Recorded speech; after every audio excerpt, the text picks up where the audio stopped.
믿음이 좋은 성도는요, 삶의 모든 영역에서 하나님 중심적인 그런 삶들을 살아갑니다. 하나님의 시각으로 생각하고요, 하나님의 마음으로 그렇게 행동을 하는데요. 그런데 하나님을 향한 구원의 믿음은 있으나 믿음이 연약한 성도들은 그렇지 않습니다. 자신의 생각과 환경을 먼저 생각하는 그런 경향들이 있는데요. 성경도 자기중심적으로 적용하면서 이제 그럴듯하게 자기 환경과 이 성경 말씀을 이렇게 믹스를 시켜서 그럴듯하게 합리화시켜버리는 그런 경향들이 있습니다. 지금까지 살펴봤듯이 이 고린도 성도들은 믿음이 연약한 성도들이었잖아요. 이 고린도 성도들은 믿음이 연약한 성도들의 특징들이 그대로 나타나고 있었습니다. 하나님의 말씀을 자기중심적으로 해석하고 적용하면서 자신들의 행동을 정당화했던 것들을 볼 수 있어요. 분쟁을 하고 음행을 하고 세상 법정에 고발을 하면서도 아무런 양심의 가책을 느끼지 않았습니다. 그들은요, 그렇게 살아도 되는 줄로 그렇게 생각을 했던 거잖아요. 오늘 본문에서도 이 사도 바울이 음행의 문제를 다시 한번 다루고 있는데요. 이 음행의 문제를 다시 한번 다루고 있는 것을 볼 때 이 교회 안의 음행의 문제가 얼마나 심각한지를 잘 알 수 있습니다. 음행의 범죄가 얼마나 중한 범죄인가를 우리가 잘 알 수가 있어요. 음행은 굉장히 심각한 문제였지만 고린도 성도들은 그 음행을 지금 죄로 여기지 않고 있는 거잖아요. 심각한 죄로 생각하지 않고 있는 것입니다.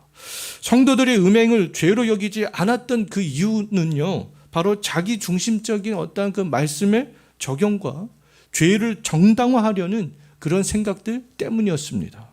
고린도전서 우리가 5장에서도 살펴봤듯이 믿음이 연약한 성도들은 자기 중심적으로 그렇게 말씀을 적용하는데요.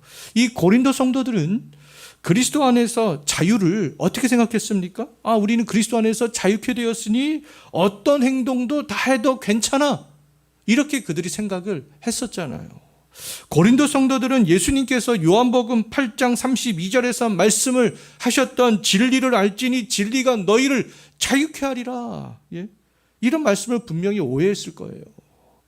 요한복음 말씀은 그리스도 예수를 통해서 죄에서 자유케 되는 것을 말씀하고 있는 것이지, 이 자유를요, 모든 행동을 다 할 수 있는 것으로 그렇게 말씀하고 있는 것이 아니잖아요.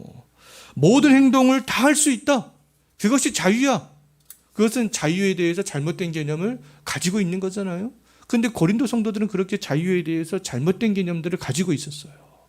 오늘 12절 말씀을 보면서 우리 그리스도인들은요, 이 두 가지 개념의 이 바른 자유를 생각할 수 있어야 되겠습니다. 자유가 뭐지? 그럴 때 우리는 이 두 가지 개념들을 바로 가지고 있어야 되는데요. 첫 번째는 자유로운 나의 행동이 유익한 행동인가? 하나님께 이게 그리스도께 아니면 성도와 다른 교인들에게 유익한 행동인가? 그것을 생각할 수 있는 것입니다. 우리는 어떤 행동도 다 할 수 있잖아요. 어떤 행동도 다 할 수 있습니다. 그러나 이 믿음이 성숙한 성도는 지금 내가 하는 그 행동이 그리스도 안에서 유익한 것인가? 그것을 생각할 수 있는 사람이 믿음이 성숙한 사람이죠. 그리스도 안에서의 유익을 먼저 생각하지 않고 어떤 나의 유익, 어떤 나의 삶의 환경, 나의 어떠한 생각, 육체의 어떠한 나의 유익, 이런 것들을 먼저 생각한다면 성숙한 성도가 아니잖아요. 그리스도를 통해서 죄로부터 자유롭게 되었지만 믿음이 이 연약한 성도는 죄를 짓는데 자유를 사용하게 될 수 있습니다. 유익하지 않는 것에 자기 자유를 사용할 수 있게 되는 것이죠. 오늘 본문에서는 음행의 문제를 다루고 있지만 우리의 삶의 전반에서 그리스도 안에서 내가 하는 행동이 유익한 것인가? 우리는 그것을 생각할 수 있어야 된다라는 겁니다. 그리스도 안에 있는 성도에게 음행은 유익한 것이 아니잖아요. 음행을 비롯하여서 내가 하는 그 많은 행동이 그리스도 예수 안에서 유익하지 않다면 해서는 안 된다는 겁니다. 그것은 자유가 아니라는 것이죠. 자유의 바른 개념은요, 그리스도 안에서의 유익을 생각하는 거예요. 유익이 될 때 그것들을 내가 하는 것이, 그것이 진정한 바른 자유의 개념이라는 것이죠. 내가 하고 싶다고 하는 것은 그것은 자유의 개념이 아니다라는 겁니다. 두 번째, 바른 자유의 개념은 무엇이든지 할 수 있는 자유가 있지만 그 자유로운 행동이 죄에 얽매이게 한다면 자유를 제한해야 된다라는 겁니다. 믿음이 성숙한 성도는 그 모든 것을 할 수 있는 자유를요, 죄를 범하는 데 사용하지 않는다라는 거죠. 하나님과 교회와 나의 영혼이 유익이 되는 곳에 그 자유를 사용하게 됩니다. 내가 이 자유를 사용했는데 그것이 죄와 밀접한 관련이 있다면 그 자유를 사용하지 않는 거죠. 그러나 고린도 성도들처럼 믿음이 연약한 성도들은 자유를 죄를 짓는데, 죄에 얽매이게 하는데 지금 사용하고 있잖아요. 베드로전서 2장 16절 말씀을 보면 너희는 자유가 있으나 그 자유로 악을 가리는데 쓰지 말고 오직 하나님의 종과 같이 하나님께 순종하는데 너희의 자유를 써야 된다. 이렇게 말씀하고 있습니다. 우리는 그리스도 안에 있는 성도잖아요. 우리는 우리의 자유를 죄에 얽매이게 하는데 사용하지 말고 정말 진실로 하나님의 종으로서 하나님이 기뻐하시는 것에 우리의 자유를 사용할 수 있어야 되는 거 아니겠습니까? 죄가 우리의 자유를 얽매려고 한다면 과감하게 그 자유를 제한할 수 있어야 되는 거 아니겠습니까? 이렇게 할 수 있는 성도가 믿음이 성숙한 성도고요, 그리스도 안에서 진정한 자유를 누리는 성도라고 말할 수 있겠습니다. 고린도 성도들은 이 자유를 음행을 하는데 지금 사용했잖아요. 그러면 그 자유가 지금 어디에 얽매이고 있어요? 음행에 지금 얽매이고 있는 거 아니겠습니까? 고린도 성도들이 이 자유의 개념을 올바르게 알았다면 자유를 음행하는 데 사용하지 않았겠죠. 믿음이 연약한 성도들은 오늘 주일 오전 아침임에도 불구하고 몸이 좀 피곤한데 아니면 바쁜 일이 있는데, 그럼 그 자기의 자유를 믿음이 연약한 성도들은 그냥 교회를 빠져버리는데 자기 개인적인 일을 보는데 그렇게 사용하잖아요. 자유를 그 죄에 하나님께서 기뻐하시지 않는 일들에 올가 매어져 버리는 것이죠. 지금 고린도 성도들이 지금 그와 같은 현상들이 벌어지고 있다라는 거잖아요. 이 자유가 음행의 죄에 얽매이게 한다는 것을 알았다면, 그것이 하나님께서 기뻐하시는 것이 아니구나, 이것이 자유의 바른 개념이 아니구나, 그것을 알았다면 음행을 하지 않도록 자기들의 자유를, 육신이 원하는 자유를 제한을 했을 거예요. 우리들도 고린도 성도들처럼 성경에서 말씀하는 자유의 개념을 오해하고 잘못 해석하면 그 자유를 남용할 수밖에 없어요. 불신자들처럼 자기 육체가 원하는 것을, 그것을 하는 것이 자유인 줄 알고 그렇게 살아갈 수밖에 없게 되는 거 아니겠어요? 성경에서 말씀하고 있는 이 자유는 그리스도 안에서 유익이 될 때 적극적으로 사용해야 되는 그런 자유고요, 죄를 범하는데 자유를 사용하지 않는 것이 성경에서 말씀하고 있는 바른 자유의 개념이다라고 말할 수 있겠습니다. 사도 바울은 이 자유의 두 개념을 설명한 이후에 이제 13절에서는 성도들이 적극적으로 사용해야 될 자유에 대해서 이제 음식과 배의 관계와 몸과 주의 관계를 통하여서 다시 한 번 더 설명을 하고 있는데요, 결론부터 말씀을 드리자면 우리 성도들은 자유를 일시적인 것을 위해서 사용하지 말고 영원한 것을 위해서 사용해야 된다라는 겁니다. 우리의 자유를 현재가 아니라 그 영원한 것을 위해 사용할 수 있는 그런 영적인 안목들이 필요하지 않겠어요? 성경으로 바라보는 시각, 성경적인 사고, 그런 것들이 필요합니다. 13절 말씀을 보게 되면 음식은 배를 위해 있고 배는 음식을 위해 존재한다. 그 당시에 이런 말들이 그 당시 사회의 어떤 격언처럼 쓰여졌던 말들 같습니다. 하나님은 그 사람들이, 우리들이 살아갈 수 있도록 이 배를 위해서 음식을 주셨다라는 거예요. 배는요, 각종 에너지원이 되는 음식을 담는 기관이잖아요. 이 세상에서는 음식과 배의 관계는 서로 긴밀하지만 영원토록 긴밀한 관계를 유지하는 것은 아니다라는 거죠. 그 이유가 무엇 때문인가? 13절 중반절 한번 보십시오. 하나님이 음식도 배도 다 패하실 날이 온다. 음식과 배의 관계가 불필요하게 되는 그런 날들이 온다라는 거 아니겠어요? 마지막 날이 오면 장가도 가지 않고 시집도 가지 않을 뿐만 아니라 음식도 음식을 저장하는 배도 그날에는 필요하지 않다라는 거죠. 음식과 배는 우리들이 이 세상에서 살아가는데 밀접한 관련성이 있지만 영원토록 관련성이 있는 것은 아니다라는 겁니다. 장차 없어질 것들이다라는 것이죠. 이 고린도 성도들은 근데 장차 없어질 음식과 그런데 배의 관계를 통해서 자기들의 음행을 정당화하려고 했던 것 같습니다. 그리스도 안에 있는 자기들이 자유를 어떻게 해도 된다라고 오해를 했던 것처럼 자기들이 이 음행을 정당화하기 위해서 음식과 배의 관계를 통하여서 좀 생각을 했던 것 같아요. 자, 그래서 그 고린도 성도들이 이 먼저 음식과 배의 관계를 얘기하면서 음행과 몸의 관계, 이것들을 조금 얘기를 했던 것 같습니다. 음식이 배를 위해 있고 배가 음식을 위해 있듯이 음행은, 어떤 성적인 욕구는 몸을 위해 있는 것이고 그 몸은 음행을 위해 있는 것이다. 이런 것들이 굉장히 자연스러운 것이 아니냐. 음식과 이렇게 배의 관계를 통하여서 몸에 행하는 음행을 정당화하려고 했던 것 같습니다. 그 당시에 유행할 때 어떤 속담과 격언을 사용하면서요. 믿음이 연약한 성도들은 고린도 성도들처럼 죄를 범하면서 자기의 지식과 세상의 격언 등 필요한 것들을 다 동원하여서 이렇게 죄를 합리화하려는 경향이 있습니다. 이게 자연스러운 것이 아니냐. 음식과 배의 관계를 봐라. 음행과 우리의 몸의 관계?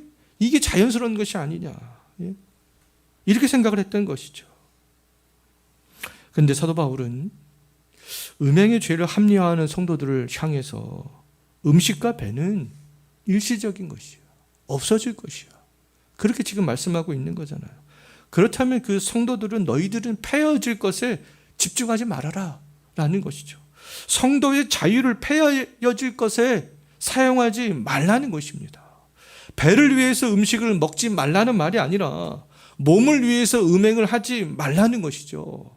장차 음식과 배가 패해진다면 몸에 음행을 하는 것도 그건 장차 다 없어질 것이다. 너희가 그 죄를 합리화해서는 안 된다라는 것이죠. 장차 마지막 날에는 필요가 없는 것들이라는 거예요. 필요가 없을 뿐만 아니라 음행은요, 하나님께 심판받을 그런 범죄라는 거죠. 그럼에도 믿음이 연약한 그 성도들은 몸에 음행을 하면서도 음식과 배의 관계로 음행을 정당화하려고 했던 거예요. 지금도 믿음이 연약한 성도들을 보면 자기의 생각, 자기의 어떤 환경 그런 것들을 다 막 이야기하면서 나는 그렇게 할 수밖에 없어. 그것이 자연스러운 거 아니야? 다 정당화하려고 합니다. 이제 신앙생활을 하면서 우리가 집중해야 될 거, 장차 없어질 것이 아니라 영원한 것, 주께서 기뻐하시는 것, 주와 함께 할 수 있는 것, 그런 것들이 아니겠어요. 성도들은 자유를 장차 없어질 것을 위해서 사용해서는 안 된다는 거잖아요. 성도들은 그럼 자유를 영원한 것을 위해서 사용할 수 있어야 된다라는 것이죠. 일시적인 것, 범죄하는 것, 그것을 바라보지 말고 그 영원한 것이 뭐겠느냐.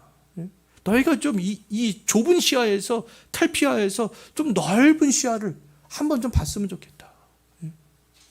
지금 그런 마음을 가지고 있는 거예요. 그럼 영원한 것이 무엇인가? 그들이 범죄하는 어떤 이 현실적인 것을 바라봐야 되는 것이 아니라 영원한 것을 바라봐야 되는 것은 무엇인가? 13절 중반절부터 다시 한번 보십시오. 그 영원한 것을 그들은, 성도들은 배와 음식의 관계로 음행과 자기 몸의 관계를 그렇게 설명하려고 했는데요. 근데 이 사도 바울은 우리의 몸과 주의 관계를 통하여서 지금 이야기를 하고 있습니다. 몸과 음행의 관계가 아니라 우리의 몸과 주의 관계, 그것을 좀 바라봐야 되지 않겠느냐. 그럼 우리의 몸은 음행을 위해서 존재하는 몸이 아니고 우리의 몸은 주를 위해서 존재하는 몸이다. 주도 우리의 몸을 위해서 계신다. 그렇다면 우리 성도들은 우리의 몸을 음행을 하는데 사용하지 말고 주를 위하는데 사용해야 되지 않겠느냐. 그러면서 그 이유를 또 밝히고 있는데요. 14절 한번 보십시오. 왜냐하면 우리의 몸은 예수 그리스도를 살리신 하나님의 마지막 날 다시 살리시기 때문에, 부활할 몸이기 때문에 그렇습니다. 음행하는 몸과는 완전히 다른 몸으로 부활할 몸이기 때문에 그런 거잖아요. 우리 성도들은 이 부활의 몸이 된 이후에도 주와 함께 하게 될 몸이 되겠습니다. 그럼 우리의 몸은 음행을 위해서 존재하는 몸이 아니라는 거죠. 우리의 몸은 주를 위한 몸이라는 겁니다. 마지막 날을 봐라, 마지막 날. 없어질 것이 아니라 영원히 함께하게 될 너희 몸, 그것을 생각해야 되지 않겠느냐. 믿음이 연약한 성도는 죄를 범하는 몸을 정당화하려고 하지만, 믿음이 성숙한 성도는 내가 어떻게 하면 내 몸을 주를 위해서 사용할 수 있을까? 그것을 생각하게 되는 것이죠. 우리 성도들에게는 몸을 사용할 수 있는 자유가 있습니다. 우리의 몸을 음행을 하는데 사용할 것인가? 없어질 것들, 하나님 앞에 범죄하는 것들, 그것을 사용할 것인가? 아니면 주를 위해서 우리 몸을 사용할 것인가? 우리의 자유를 어느 곳에 사용할 것인가? 무엇이 유익한가? 그것이 나의 자유가 죄에 얽매이려고 하는가? 그것들을 생각할 수 있어야 되는 거 아니겠어요? 장차 영광스럽게 부활할 성도의 몸이 짝을 이루어져야 될 것은 뭐냐면 음행하는 몸이 아니라 주를 위한 몸이라는 거죠. 우리의 몸은 예수 그리스도 안에서 자유하게 되었습니다. 더 이상 죄와 사망의 지배를 받지 않는 몸이 되었잖아요. 그렇다면 우리 성도들은 우리의 몸을 목적에 맞게 사용할 수 있어야 된다라는 것이죠. 주를 위해서 우리의 몸을 사용하는 것이 목적에 맞는 사용 방법이다라는 겁니다. 그리스도인들의 몸은 주를 위해 존재하는 몸이 되겠어요. 그리스도인들에게 음행은 어떤 이유로든지 정당화될 수 없습니다. 그럴듯한 이유를 다 갖다 붙여도 정당화할 수 없다라는 것이죠. 그것은 믿음이 연약한 성도들의 합리화하는 그런 생각에 불과하다라는 겁니다. 음행이 정당화될 수 없는 첫 번째 이유가 무엇인가? 오늘 본문에서 말씀하고 있는데 15절 한번 보십시오. 너희들은 믿음이 연약하여서 온갖 이유를 다 들어서 그 음행을 정당화하려고 하지만 그 음행을 정당화할 수 없다. 그 이유가 15절에서 뭐라고 말씀하고 있어요? 너희의 몸은, 우리의 몸은 그리스도의 지체이기 때문이다. 우리의 몸은 그리스도의 몸이야. 연합된 몸이야. 그리스도와 한 몸이야. 지금 그것을 이야기하고 있잖아요. 예수님은 포도나무요, 우리는 포도나무 대신 예수님께 붙어있는 가지들이다. 이 성경 구절만 달달달달 외우고 있으면 뭐 하겠습니까? 이 말씀들을 우리가 적용할 수 있어야 되는 거 아니겠어요? 음행을 하면서도 예수님은 나의 포도나무야, 나는 거기에 가지에 붙어 있어, 이렇게 생각하는 것은 잘못된 거잖아요. 콩 심은데 콩 나고 팥 심은데 팥이 나야 정상이지. 콩을 심었는데 팥이 나는 것은 비정상 아니겠어요? 그럼에도 이 고린도 교회 안에는 비정상적인 일들이 지금 일어나고 있다라는 것이죠. 그리스도와 이미 한 몸이 되었는데 창녀와 한 몸이 되는 사람들이 있었다라는 거잖아요. 예수 그리스도와 함께 거룩한 것들이 우리 성도들에게 심기워졌는데 음행으로 거룩하지 않은 것들을 지금 만들어내고 있었습니다. 남자와 여자의 한 몸 된 그 연합은 결혼관계를 통해서만 이루어지는 것이라고 말할 수 있어요. 또 예수님과의 연합은 십자가와 부활을 믿음으로 되는 것이라고 할 수 있습니다. 근데 이 창녀와의 이 연합은 음행으로 된다라는 거예요. 배우자의 음행은 한 몸 된 결혼관계를 깨트리는 아주 중대한 범죄이기 때문에 성경에서도 배우자의 음행, 한 몸됨을 깨트리는 그런 연합됨을 깨트리는 그 배우자가 그런 일들을 음행을 했을 때 이혼을 허락하고 있잖아요. 아주 굉장한 중대한 범죄이기 때문에 그렇습니다. 음행하여서 창녀와 한 지체가 되는 것은 이 그리스도와 한 몸됨을 깨트리는 아주 중대한 범죄라는 거죠. 그리스도와 한 지체인 성도들이 음행으로 창녀와 한 지체가 되면 그리스도께서 주시는 그런 은혜를 더 이상 공급받을 수 없게 되는 거잖아요. 결혼관계를 통하여서 한 몸인 부부가 다 주고받았는데 이혼하게 되면 더 이상 남편이 주는 것, 아내가 주는 것 공급받을 수 없게 되는 거잖아요. 한 몸됨이 깨어지기 때문에 그렇습니다. 우리들이 그리스도와 계속해서 연합하기 위해서 그 오늘 말씀에서 어떻게 하라고 했는지, 한 몸됨이 깨어지지 않도록 하기 위해서 음행함으로 말미암아 한 몸이 깨어지지 않고 예수 그리스도와 한 몸된 지체가 계속적으로 유지되기 위해서 어떻게 하라고 했는가? 18절 한번 보십시오.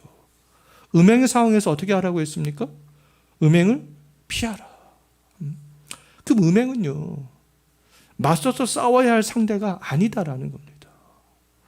음행과 맞서서 싸워 승리할 수 없기 때문에 그렇습니다. 음행까지 싸우면 백전백패 할 가능성이 굉장히 많은 것이죠. 애굽으로 끌려간 요셉이 보디발 장구의 아내 유혹을 뿌리치고 피했잖아요. 그와 마찬가지로 음행의 사용을 피해야 된다라는 것이죠. 하나님의 마음에 합했던 다윗은요, 왕궁 옥상을 건들다가 밧세바가 목욕하는 그런 장면을 보고도 피하지 않았습니다. 그 여자가 누구인가 적극적으로 알아보다가 음행의 죄를 다윗은 범하게 되었잖아요. 음행은 피해야 되는 것이죠. 피해야 하는 이유는 예수 그리스도와의 연합을 위해서 그렇습니다. 하나님이 예수 그리스도를 통해서 주시는 신령한 은혜를 지속적으로 포도나무 되시는 예수님께 공급받기 위해서 그런 거죠. 자, 음행을 정당화할 수 없는지 두 번째 이유가 있는데요. 그 두 번째 이유가 뭐라고 말씀하고 있는지 19절 한번 보십시오. 우리의 몸이 뭐라고 말씀하고 있습니까? 성령의 전으로 말씀하고 있잖아요. 우리의 몸은 하나님이 거하시는 그러면 성전이 되는 거잖아요. 그 어느 것보다 거룩함으로 구별이 되어져야 될 것이 바로 우리의 몸이라는 거잖아요. 음행 외에 다른 죄들은 우리의 몸 밖에서 일어나는 것이지만 음행은 성령의 전인 우리 몸의 죄를 범하는 것이다. 하나님의 성전의 죄를 범하는 것이다 라는 것이죠. 결혼관계를 통해서 연합된 부부는 지성과 감정과 육체 등 모든 것을 다 주고받습니다. 믿음으로 그리스도와 연합된 성도들도 마찬가지죠. 그리스도께서 주시는 각종 신령한 은혜를 다 받을 수 있고요. 우리는 거룩함으로 영광 돌리는 그런 삶들을 살아가는 거잖아요. 부부의 그 연합됨의 관계, 그리스도와의 연합됨의 관계는 우리 몸 밖에서 일어나는 것이 아니다라는 거예요. 전인격적으로 우리 몸 안에서 주고받으면서 일어나는 것이 되겠습니다. 마찬가지로 이 음행을 통하여서 창녀와 연합이 되는 것은 내 몸 안에서 일어나는 그런 현상이라는 것이죠. 성령의 전이 내 몸을 더럽히는 그런 행위라는 겁니다. 우리의 몸은 하나님이 임재하시는 거룩한 그런 성전으로 구별이 되어져야 되는 거 아니겠어요? 성전은 하나님이 임재하시는 곳이잖아요. 자기 백성을 만나주시는 곳이 되겠습니다. 하나님이 은혜를 주시는 곳이 되겠습니다. 하나님께서는 우리 안에서 이 모든 것들을 지금도 하고 계시는 것이죠. 하나님의 교제와 하나님의 은혜가 우리 몸 밖에서 일어나지 않잖아요. 우리 몸 안에서 일어나고 있잖아요. 구약시대에 1년에 한 번 대속제일의 대제사장만 성전인 지성소에서 하나님을 만날 수 있었지만 신약시대는 그렇지 않습니다. 성령이 내 안에 있기 때문에 내 몸이 하나님이 임재하시는 장소가 되는 거죠. 그리스도와 연합된 우리는 365일 내내 우리의 영혼을 통하여서 하나님과 교제할 수 있어요. 그렇다면 하나님의 성전인 우리의 몸은 하나님이 임재하시는 성전으로 날마다 거룩함으로 준비가 되어져야 된다라는 거죠. 왜요? 하나님과 연합됨의 관계가 우리 몸 안에서 일어나기 때문에 그렇습니다. 음행은 하나님이 거하시는 성전이 내 몸에 죄를 범하는 거죠. 내 몸 안에서 이 음행으로 말미암아 이 죄악들이 계속해서 생기게 되는 거잖아요. 죄와 계속해서 교제하게 된다라는 거잖아요. 자, 명품 옷과 값비싼 보석으로 치장한 사람들은 아무렇게나 행동하지 않습니다. 평상복을 입었을 때와는 다르게 그렇게 하잖아요. 어느 때보다도 행동거지에 세심한 주의를 기울이잖아요. 우리 몸은 그렇다면 성령이 거하시는 전으로 명품 중에 명품이라는 거죠. 그렇다면 우리들은 세상의 그 어떤 값비싼 명품 옷을 입었을 때보다 성령의 전이 우리 몸을 보호하기 위해서 더 세심한 주의를 기울이고 조심을 해야 될 필요가 있다라는 거잖아요. 전세나 월세를 살면 집은 자유롭게 출입하고 꾸밀 수 있지만 그 집을 내 마음대로 처분할 수는 없잖아요. 마찬가지로 우리의 몸은 내 것 같지만 내 것이 아니다라고 말씀하고 있습니다. 불신자들은 자기의 몸을 자기의 것이라고 생각하지만 성령이 내주하는 성도들은 그렇게 생각해서는 안 되는 거 아니겠어요? 우리의 몸에 대한 소유권은 내게 있지 않고 하나님께 있습니다. 왜 우리 몸의 소유권이 하나님께 있는가? 20절 한번 보십시오. 하나님이 친히 내 몸 안에 거주하기 위하여서 내 몸이 하나님의 거룩한 성전이 되도록 값을 주고 내 몸을 사셨다라는 거잖아요. 구원받은 이 성도의 몸, 그리스도와 연합된 성도의 몸은 하나님께로부터 받은 것이라는 것이죠. 우리가 할 일은 하나님이 값지고 사신 이 몸을 거룩하게 보존하는 거예요. 그리스도와 이 연합됨들을 유지하는 겁니다. 음행의 죄를 범하지 않는 것이죠. 우리의 몸은 그리스도와 연합된 지체요. 하나님께서 값지고 사신 성령의 이 전이라는 사실을 기억할 때 우리가 무엇을 할 수 있지 않을 수 있어요? 음행의 죄를 범하지 않을 수 있습니다. 이 자유의 개념들을 생각을 해볼 때에 왜 우리가 음행을 해서는 안 되는 그 이유를 생각을 해볼 때에 우리가 그럴듯한 이유들, 자기를 합리화하는 것들, 그럼으로써 이 죄를 짓게 만드는 것, 그런 것들을 할 수 있지 않게 되는 것이죠. 그래서 우리들은 이 말씀의 원리들을 잘 생각하면서 그 말씀의 원리를 생각하고 이 말씀의 안목을 가지고 내 삶에서 적용이 되어질 수 있도록 성령의 도우심으로 우리가 기도하면서 나아가야 되는 거 아니겠습니까? 이것이 굉장히 우리가 읽기는 쉽고 듣기는 쉬워도 우리의 삶에서 이것들을 적용해 나가기는 굉장히 어렵기 때문에 그렇습니다. 우리의 자유를 하나님의 종으로서 사용하는데 이것이 굉장히 쉽지 않는 일들이잖아요. 자, 오늘 말씀의 원리를 정말 잘 기억하면서 합리화하지 말고 말씀의 원리대로 우리가 그렇게 살아갈 수 있었으면 좋겠습니다. 이제 말씀을 정리하고 마치겠는데요. 우리에게는 자유가 있어요. 우리의 자유는 근데 유익한 것에, 죄에 얽매이지 않는 곳에 다시 살아날 영광스러운 몸을 위해서 그리스도의 연합이 지속될 수 있는 그곳에 우리의 자유를 사용해야 된다라는 겁니다. 그리고 우리의 몸은 그리스도와 한 지체요, 하나님께서 값지고 사신 성령의 전이라는 거예요. 우리 몸에서 하나님과의 교제가 지속적으로 일어날 수 있도록 정말 이 몸으로 하나님께 영광 돌리는 삶을 살아갈 수 있는 정말 이번 한 주가 되시기를 진정으로 소망합니다. 우리 기도